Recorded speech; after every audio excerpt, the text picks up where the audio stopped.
So yung guys, marami nagtatanong kung paano daw i-add yung STCP sa towel RJ. So buksan natin yung towel. Maganda kasi sa STCP magpadala, mataas yung palitan, tas mababa yung charge. Open natin yung towel.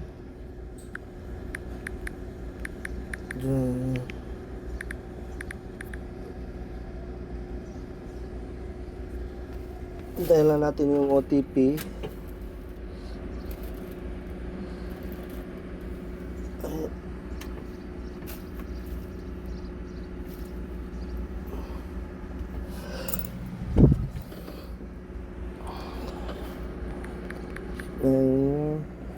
Tapos dito tayo sa payment.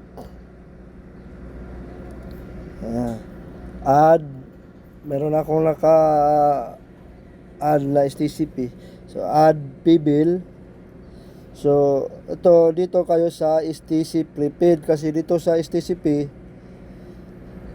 hindi ako nakakapasok dyan. Dito tayo sa STC prepaid. Yan. Tapos punta muna kayo sa STCP, open nyo muna.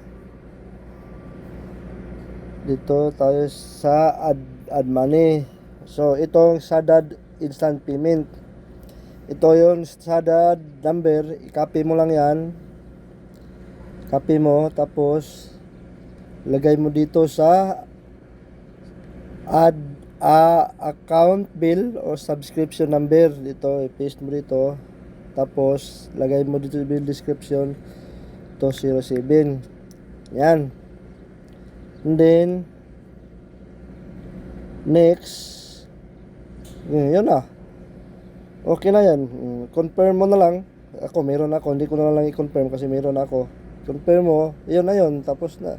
Ganda kasi doon, kasi mataas yung palitan, mababa yung charge. Ayun, kaya yun, huwag na natin i-confirm. Tapos yan din pala guys, pag maglipat kayo ng pera galing sa bangko nyo to STCP, baka magtaka kayo, maglipat kayo ng 5,000, hindi pwede yung 5,000, kailangan mababa sa 5,000 yung ipasok nyo. Dalawahin, pwede kung padala kayong 8,000, dalawang lipat nyo lang sa STCP, wala naman charge. Kasi 5,000 pataas, hindi mapapasok yan. Kailangan 4,500